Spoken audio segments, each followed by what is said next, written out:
Hey everyone, Board Game Brody here with Meeple Mountain. I have a copy of Mandala Stones, a new game from Board and Dice.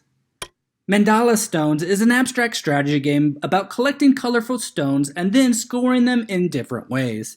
I am here to tell you 5 things that you need to know about this game. Number 1. How simple yet complex the game is. The game is simple as far as the rules and how to play the game, but complex in how well you perform your turns and scoring the most points. The game to me has that same feel as Azul or Reef, as in the game is simple yet complex. But the game isn't similar in its mechanics or gameplay to those, so if you like Azul or Reef or any other great abstract strategy game, then you'll love Mandala Stones. Number 2. Playing the game. Players will take turns taking one action on their turn to either pick stones to add to their player board or to score stones already on their player board. When picking up stones, you will move an artist, one of the tall tokens, to a new adjacent location. There are 9 of those locations on the board with 4 artists occupying some of them. After moving, you will then collect all stones adjacent to that artist that you moved that match the same pattern as the artist that you moved. Except if there is another artist adjacent to that stone, you will not be able to collect it. Artists will get into each other's way, making it harder to collect the most stones each turn, but it also adds into the strategy.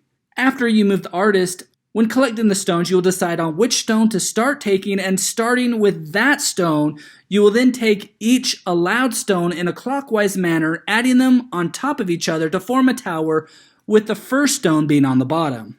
You will then choose which empty space on your board to place that tower. The placement of each tower that you make will also determine how you score, which brings me to your second option to do on your turn, scoring. When scoring, you will determine if you want to score a color or score any of the top stones. Let me explain both of these options. When scoring a color, you will choose a color shared by the top stones of at least 2 towers on your player board. Patterns do not matter at this point.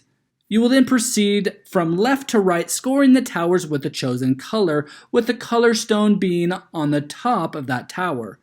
Let me go through how each location scores. Here, you will score 1 point for each different height of towers that you have on your player board, no matter what color stone is on top, including 0, 1, 2, 3, or 4 for its height. This spot will score depending on the current height of its tower. A tower that is 3 high will score 1 point, but if the tower was 1 high, then it will score 4 points. This next spot is similar, with different points assigned to different heights. This time, if it's 3 high, you can score 4 points. If it's 2 high, you will score 3 points. If it's 1 high, you will score 1 point. And again, this one is similar, with 4 high scoring 6 points and 1 high scoring 1 point. This last spot will score you points equal to the number of different colored stones in this tower plus 1 point. As you score the tower matching your chosen color, you will take the top stone only off of it, add to the mandala board, starting in the middle and going outwards. If you place a stone on a spot with a +1 or a +2, then you will gain those extra points. Number 3, an example of scoring on a turn. So I will choose to score purple.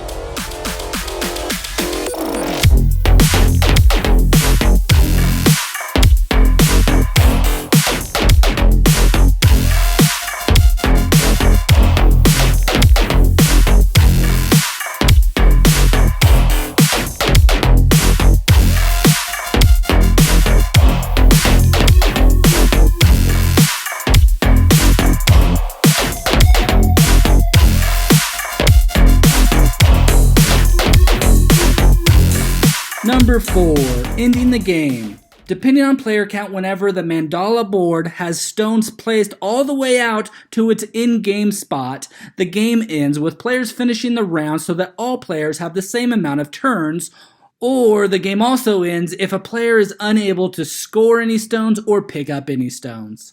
Players will then reveal their objective cards and they will select one of them to score, gaining more victory points.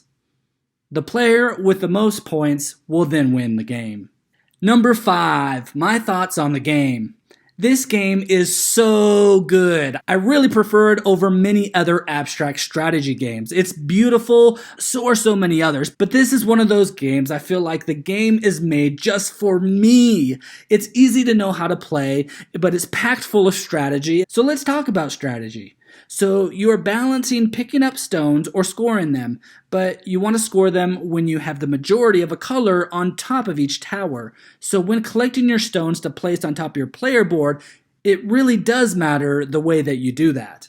Plus, moving the artist on the board to get the best placement of multiple stones can be tricky. Sometimes there is a great move and at other times not so much. So you need to balance doing both actions to be more efficient in the game. And then also choosing which location to place your towers can be a little tricky, and it takes a lot of planning and brain power to set up some great combos. And then the game end objective cards adds a little more strategy, as you'll need to end the game with a certain requirement on your card to gain some more points. Besides the gameplay, the components are super nice and give you a good touch to something each time it's your turn. This game has become one of my top favorite abstract strategy games of all time, and I know this game will be enjoyed by so many people. So grab your Mandala Stones to score you points with your family and friends in Mandala Stones by Board and Dice. Again, this is Board Game Brody. I hope you enjoyed this video. Stick around and check out some other board game reviews to see what you might want to get to the table.